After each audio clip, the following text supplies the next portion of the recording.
विक्रांत को समझ में नहीं आ रहा था कि अचानक से ये टैटू कहाँ गायब हो गया। विक्रांत अपनी नजरें चारों तरफ दौड़ाते हुए इस जगह को समझने की कोशिश कर रहा था। यहाँ एक अजीब सा शोरगुल का माहौल था। ऐसे माहौल में विक्रांत आज तक कभी नहीं रहा था। ऐसा लग रहा था कि ये कोई ऑफिस वगैरह है। यहाँ पर सभी काम में काफी व्यस्त लग रहे थे।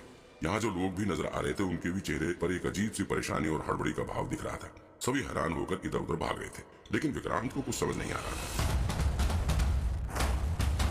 उसके लिए ये सब किसी फिल्म की कहानी जैसा लग रहा था। ठीक है, आप सब लोग यहाँ आ जाइए। एक अधेड़ उम्र के शख्स ने सभी को इशारा करते हुए अपने करीब बुलाया। उसकी उम्र तकरीबन 60 साल के करीब थी और इसने भूरे रंग का भारी से जैकेट पहन रखा था। टीम लीडर मंजू आप सबको रेप केस के बारे में डिटेल इंफॉर्मेशन दे रही है। आप लोग ध्यान से सुन लीजिए, क्योंकि आज रात को ही हम यहाँ से मूव करने वाले हैं। उसकी आवाज सुनते ऑफिसर के बीचों बीच भीड़ जमा होगी। सभी लोग अपना काम छोड़कर यहाँ पर आकर खड़े हो गए। एक आदमी ने ऑफिस के किनारे पर पड़े हुए व्हाइट बोर्ड को सरका कर ऑफिस के बीचों बीच लाकर रख दिया। इस व्हाइट बोर्ड पर कई सारे फोटोज लगे हुए थे, साथ ही इस पर काफी कुछ लिखा भी हुआ था। सब लोग इस व्हाइट बोर्ड के आसपास चेयर लगाकर बैठ गए और बड़े ध्यान से व्हाइट बोर्ड पर अपनी नजरें गड़ा दी। विक्रांत बस मूक दर्शक बनकर इधर उधर के सीन को देख रहा था। वो अपनी कुर्सी पर ही बैठा रहा। उसे अभी भी कुछ समझ नहीं आ रहा था। विक्रांत ने अपने दाहिने कान पर हाथ लगाया। कुछ साल पहले एक गैंगस्टर से लड़ाई करते वक्त उसके कान में गोली लग गई थी, जिससे उसका कान कट गया था। लेकिन हैरत की बात यह है कि अब विक्रांत का कान बिल्कुल सही सलामत है। अब तो हैरत के साथ ही विक्रांत का दिल भी काफी जोर से धड़कने लग गया था। उसे ये सब बड़ा अजीब सा लग रहा था। इस वक्त वो अपना चेहरा देखना चाहता था। विक्रांत अपनी कुर्सी पर बैठे बैठे इधर उधर नजरें दौड़ाते हुए आईने की तलाश करने लग गया। तभी उसकी नजर सामने टेबल पर रखे एक फोटो फ्रेम पर पड़ी। वहां पर एक आदमी की फोटो रखी हुई थी, जिसने की पुलिस यूनिफॉर्म पहना हुआ था। इस फोटो को देखते विक्रांत के चेहरे पर पसीना आ गया। दरअसल ये उसी का फोटो था, लेकिन पुलिस यूनिफॉर्म में उसकी फोटो कैसे आई, इसका जवाब विक्रांत के पास भी नहीं था। ये सब क्या है? कहाँ हूँ मैं? विक्रांत ने मन ही मन सवाल किया। ये मेरा पुनर्जन्म तो नहीं हुआ है, लेकिन मैं पुलिस ऑफिसर कैसे बन गया? कहीं मेरा दिमाग किसी और के शरीर में तो नहीं आ गया?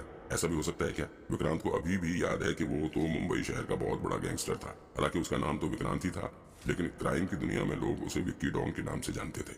कुछ लोग उसे विक्की शूटर भी कहते थे। पूरी मुंबई पुलिस के लिए सिर दर्द बना हुआ था। लेकिन फिर ये सब कैसे हुआ? पुलिस की वर्दी में उसकी फोटो कैसे आई? अचानक से विक्रांत को कुछ याद आया। मुझे तो फांसी दी गई थी ना। अब उसे किसी के द्वारा कही गई बात याद आ रही थी। कुत्ते की जिंदगी से बेहतर है सम्मानजनक मौत। ये बात विक्रांत के कानों में उस वक्त भी गूंज रही थी जब उसके गले में फांसी का फंदा पहनाया जा रहा था। कहीं सच में मेरी आत्मा किसी दूसरे के शरीर में तो नहीं आ गई है? ऐसा भी हो सकता है क्या? और ये सब अचानक कैसे हुआ? मुझे फांसी का फंदा पहनाया गया था, यहाँ तक तो मुझे याद है, लेकिन उसके बाद क्या हुआ? अचानक से मैं इस पुलिस यूनिफॉर्म में कैसे आया? विक्रांत के दिमाग में अब जो नई मेमोरी फिट हुई थी उसके हिसाब से अब वो फिर से इस दुनिया में वापस आ गया है, लेकिन इस बार गैंगस्टर के रूप में नहीं, बल्कि एक पुलिस ऑफिसर के रूप में। वो मुंबई के क्राइम ब्रांच का इन्वेस्टिगेटर है। उसका काम क्राइम से जुड़े केस की जांच करना है। अब एक जासूस यानी कि डिटेक्टिव बन चुका था। यानी कि अभी जहां पर विक्रांत बैठा हुआ था ये पुलिस स्टेशन है। विक्रांत को जैसे जैसे सच्चाई समझ आ रही थी उसका सिर भी चकराया जा रहा था। उसके सिर के ऊपर लगे पंखे के चलने की आवाज और आसपास का शोर उसके दिमाग में सुई की तरह चुभ रहा था। ये सब कैसे हो सकता है? ये सब ये पॉसिबल नहीं है। विक्रांत के चेहरे पर पसीना आने लगा था। हैरान परेशान विक्रांत ने जब अपने सिर पर हाथ फेरा तो दंग रह गया। ये क्या? मेरे सिर पर तो बाल ही नहीं थे और कितने सारे चोट के निशान थे। ये सब कहाँ गया? दरअसल अब विक्रांत के सिर पर काफी घने और लंबे बाल उगे हुए थे, जो कि उसे बहुत ज्यादा खूबसूरत बना रहे थे। और अब उसकी उम्र भी काफी कम लग रही थी। देखिए, इस महीने की 12 तारीख तक हमारे पास 3 रेप केस की घटनाएं सामने आ चुकी हैं। इस वक्त एक लेडीज इन्वेस्टिगेटर्स व्हाइट बोर्ड के सामने खड़ी होकर सबको किसी रेप केस के बारे में बता रही थी। विक्रांत ने पहले कभी इस लेडी ऑफिसर को देखा ही नहीं था, लेकिन उसके माइंड में जो नई मेमोरी फिट हुई थी उसकी मदद से उसे पता चला ये lady officer crime investigation unit के टीम बी की लीडर थी। इसका नाम मंजू सचदेवा है और ये इन्वेस्टिगेशन यूनिट की सबसे तेज तर्रार ऑफिसर के रूप में जानी जाती है। अभी तक जितनी भी विक्टिम्स हुई हैं वो सभी यंग लड़कियां ही हैं और जो थोड़ी मॉडर्न लाइफ जी रही है उन्हीं को ये रेपिस्ट अपना शिकार बना रहा है। टीम लीडर मंजू ने सबकी तरफ देखते हुए कहा, क्योंकि अभी तक जितने भी केस सामने आए हैं वो किसी बार या क्लब के आसपास ही हुआ है और उन्हीं लड़कियों को विक्टिम बनाया गया है जो बार या क्लब में से बाहर निकली हैं और सारा कांड आधी रात के बाद ही किया गया है। ये रेपिस्ट साइको टाइप का लग रहा है। ये सबसे पहले लड़कियों को बहलाकर बार या क्लब से बाहर ले आता है, फिर उन्हें बेहोश करता है और फिर लड़कियों का रेप करता है। रेप करने के बाद ये उनके ऊपर टॉयलेट भी करता है। ओह, टॉयलेट करने की बात सुनकर सभी इन्वेस्टिगेटर्स के चेहरे पर अजीब से रिएक्शन देखने को मिला। फॉरेंसिक टीम ने इस यूरिन का टेस्ट भी किया है, जिससे पता चला कि ये तीनों ही रेप एक ही आदमी द्वारा किए गए हैं। और हाँ, जो लास्ट विक्टिम थी उसने उस रेपिस्ट से खुद को बचाने के लिए उससे फाइट भी की थी। रेप करते टाइम उसको होश आ गया हो तो उसके नाखूनों में इस रेपिस्ट का ब्लड सैंपल भी आ गया है। हमने इस ब्लड सैंपल को भी टेस्टिंग के लिए भेज दिया है। टीम लीडर मंजू सचदेवा अभी इस केस के बारे में एक्सप्लेन ही कर रही थी कि उस जैकेट वाले आदमी ने विक्रांत की तरफ देखते हुए कहा, ओ हेलो, तुम इधर क्या कर रहे हो? आज सबको रात भर काम करना है, जाओ जाके सबके लिए कॉफी लेकर आओ। विक्रांत ने उसकी तरफ ध्यान से देखा। ये कोई और नहीं बल्कि टीम का कैप्टन पुष्कर था। दरअसल पुष्कर और विक्रांत ने एक साथ यहाँ पर ड्यूटी स्टार्ट की थी, लेकिन वो शुरू से ही विक्रांत से द्वेष रखता था। हमेशा विक्रांत को नीचे गिराने की कोशिश करता था। पहले वाला विक्रांत काफी सीधा था और वो पुष्कर से डर कर रहता था। कभी भी वो पुष्कर के आगे बोलने की हिम्मत नहीं दिखाता था। पुष्कर थोड़ा चापलूस किस्म का इंसान है, इसलिए उसने जल्दी से प्रमोशन भी ले लिया था, जबकि विक्रांत अभी भी क्राइम इन्वेस्टिगेशन डिपार्टमेंट में इंस्पेक्टर ही था। पुष्कर हमेशा विक्रांत को नीचा दिखाने की कोशिश करता था।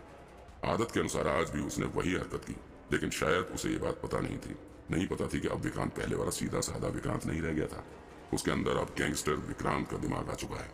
भले ही उसका चेहरा और शरीर पहले वाले सीधे साधे विक्रांत जैसा ही है, लेकिन अब उसका दिमाग मुंबई शहर के सबसे बड़े गैंगस्टर विक्रांत सक्सेना, जो कि बात बात पर लोगों की जान लेने में भी गुरेज नहीं करता था।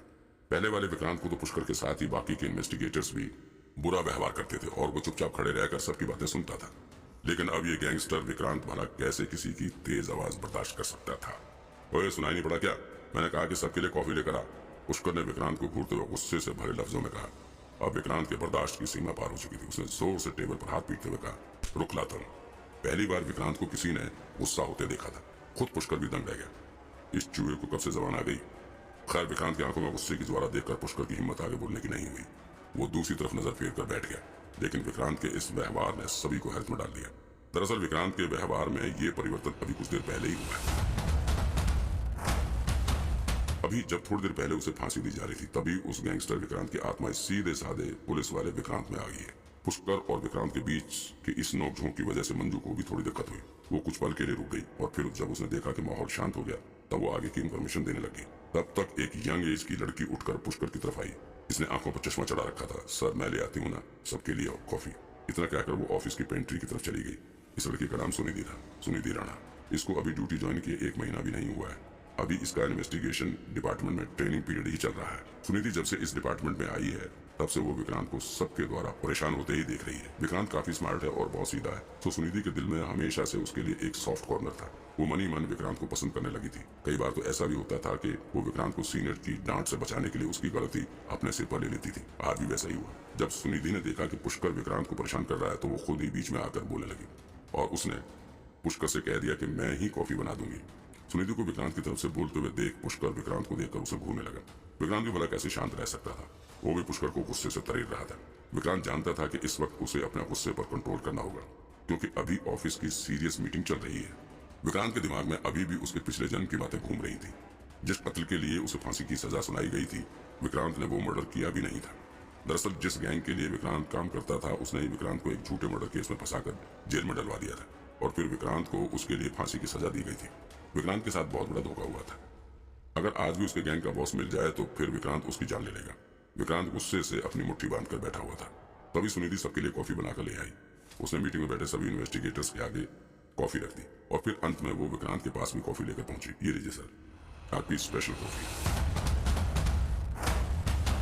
2 बैग शुगर के साथ। सुनिधि ने मुस्कुराते हुए कहा, सर आज हम लोग पूरी रात ओवर टाइम कर रहे हैं, लेकिन आप परेशान मत होइए, हम कर लेंगे। ओके।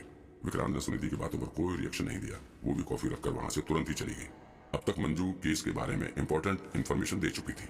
उन्होंने प्रेजेंटेशन देना बंद कर दिया था। वो व्हाइट बोर्ड के सामने से हटकर वापस अपनी चेयर पर बैठ गई और फिर एक लगभग 55 या 60 साल का व्यक्ति सूट पहने हुए व्हाइट बोर्ड के सामने आकर खड़ा हो गया। इसका नाम था, ये मुंबई पुलिस में डीसीपी पद पर काम करते हैं।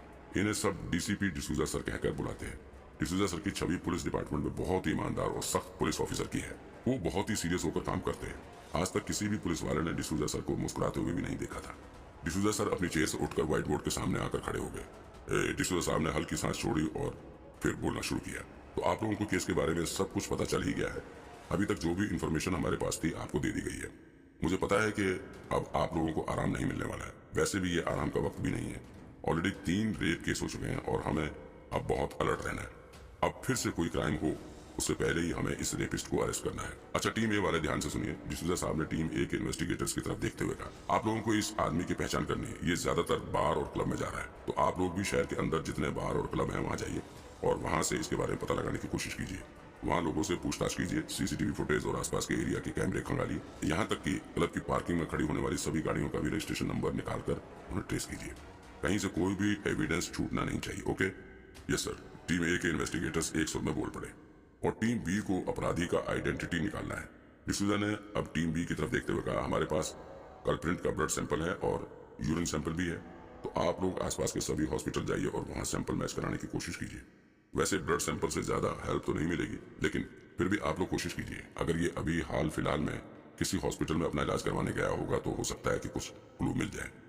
और हाँ, मोबाइल नेटवर्क, जिस एरिया में ये केस हुआ है और जिस टाइम पर हुआ है, उस टाइम वहां जितने भी मोबाइल फोन एक्टिव थे उनकी भी डिटेल निकालिए, कॉल डिटेल वगैरह भी निकालिए, वहां से भी काफी कुछ पता लग सकता है। Okay, everyone understand? Any doubt? D'Souza ने अंत में कहा। No sir. सभी इन्वेस्टिगेटर्स एक सुर में बोल उठे। ओके, फिर सबको अपना काम समझ में आ गया है, तो अब आप लोग अपने काम पे लग जाइए। आई होप हम बहुत जल्दी केस को सॉल्व कर लेंगे। डीसीपी डिसूजा ने अपना लेक्चर खत्म किया और वो व्हाइट बोर्ड के सामने से हटकर वापस आने लगे। एक प्रॉब्लम है, इन्वेस्टिगेटर्स के बीच में से एक व्यक्ति बोल पड़ा। सभी की नजरें इस व्यक्ति की तरफ मुड़ गई। ये कोई और नहीं बल्कि विक्रांत सक्सेना था। विक्रांत को आज से पहले किसी ने इतनी बेबाकी से बोलते हुए नहीं सुना था। सबका हैरान होना लाजमी था। डीसीपी डिसूजा साहब भी कंफ्यूज हो उठे। क्या हुआ विक्रांत, क्या प्रॉब्लम है? विक्रांत ने खुद की तरफ इशारा करते हुए कहा, मेरी तबीयत ठीक नहीं है, सो मैं छुट्टी पे जा रहा हूँ। आप लोग आराम से काम एंजॉय कीजिए, मैं तो चला। विक्रांत का शब्द सुनते ही पूरे ऑफिस में सन्नाटा छा गया। सभी इन्वेस्टिगेटर्स अजीब नजरों से विक्रांत की तरफ देखने लगे। आज तक किसी ने विक्रांत के मुंह से इतनी बुलंद आवाज में एक भी शब्द नहीं सुना था, और आज तो विक्रांत ने हद ही कर दिया। डायरेक्ट ही डीसीपी डिसूजा सर से छुट्टी की बात कर ली। कमाल है, डीसीपी डिसूजा साहब के सामने कोई ऑफिसर नजर मिलाकर भी नहीं खड़ा होता, लेकिन विक्रांत सक्सेना ने आज उनसे डायरेक्ट ही छुट्टी पर जाने की बात कह दी। और छुट्टी मांगी भी क्यों? क्योंकि अभी उसका मन काम करने का नहीं हो रहा है। यहाँ तक कि अगर कोई इमरजेंसी भी होती या किसी को बहुत अर्जेंट काम भी होता, तब भी नियम के अनुसार छुट्टी टीम लीडर से कहकर मांगी जाती है। कहाँ विक्रांत की आवाज अपने टीममेट के, और हाँ, आज उसने डायरेक्ट ही डीसीपी डिसूजा के सामने ही खुद की छुट्टी पर जाने का ऐलान कर दिया। डिसूजा साहब भी असहज स्थिति में आ गए और वो कुछ सेकंड तक खड़े होकर विक्रांत को देखने लगे। खैर, उन्होंने विक्रांत को कोई जवाब नहीं दिया, लेकिन विक्रांत के चिर प्रतिद्वंदी मिस्टर पुष्कर को बोलने का मौका मिल गया था। तुम्हारा दिमाग सही है या नहीं? हाँ, अभी कुछ दिन पहले ही तुम्हें इन्वेस्टिगेशन टीम में शामिल किया गया और तुम इस तरह से बिहेव कर रहे हो। सीनियर ऑफिसर से ऐसे बात की जाती है? तुम्हें दिख नहीं रहा कि केस कितना सीरियस है? यहाँ किसी को सांस लेने की फुर्सत नहीं और तुम्हें छुट्टी पर जाना है। वाइस कैप्टन पुष्कर के बोलने के साथ ही यहाँ मौजूद अन्य इन्वेस्टिगेटर्स भी विक्रांत को हीनता भरी नजरों से देखने लगे। अब तक डिसूजा साहब बिना कुछ बोले यहाँ से जा चुके थे। उनके जाने के बाद मानो पुष्कर को और ताकत मिल गई। अब वो विक्रांत को जलील करने का ये सुनहरा मौका यूं ही नहीं जाने देने वाला था। तुम्हारी तबीयत बड़ी जल्दी खराब हो गई, बिना कुछ काम किए ही तुम बीमार पड़ गए। ओह, लग रहा है कि कॉफी बनाने में बड़ी मेहनत पड़ रही है तुम्हें, हाँ? पुष्कर के साथ यहाँ मौजूद अन्य इन्वेस्टिगेटर्स भी विक्रांत की तरफ देखकर जोर से हंस पड़े। अभी सब हंसी रहे थे कि कॉफी का एक कप हवा में उड़ता हुआ आकर पुष्कर के कॉलर पर लैंड कर गया। पुष्कर ने उस कप को अपने ऊपर गिरने से रोकने की भरसक कोशिश की, लेकिन फिर भी उसका शर्ट कॉफी गिरने से भीग चुका था। कॉफी का कप भी जमीन पर गिरकर 2 टुकड़ों में टूट चुका था। जलती हुई कॉफी गिरने से पुष्कर कराह उठा। आह ई! पुष्कर के कराने के साथ ही पूरे हॉल में सन्नाटा पसर गया। सभी की नजर इस दुस्साहस को करने वाले व्यक्ति को ढूंढने लगी। वहां सामने विक्रांत गुस्से में लाल आंखें लिए खड़ा था। और हंस थोड़ा, बड़ा अच्छा लग रहा था। हंसना एक बार, विक्रांत ने पुष्कर को घूरते हुए कहा। तेरी तो साले! पुष्कर तेजी से विक्रांत की तरफ भागा, लेकिन तभी विक्रांत ने एक जोरदार पंच पुष्कर की आंखों पर जड़ दिया। चीख के साथ ही पुष्कर धम से जमीन पर आ गिरा। अब पूरे हॉल में पिन ड्रॉप साइलेंस छा चुका था। विक्रांत का ये भयानक रूप आज तक किसी ने नहीं देखा था। किसी ने सोचा भी नहीं था कि रोजाना उनकी हंसी का पात्र विक्रांत कभी इस तरह के एक्शन मोड में भी आ सकता है। साले, बहुत सुन ली तेरी बकबक। तू समझता क्या अपने आप को? कॉफी पीनी थी ना तुझे? ले आ गया ना अब कॉफी का टेस्ट। और पिएगा बोल, आज तेरी सारी तलब मिटा देता हूँ।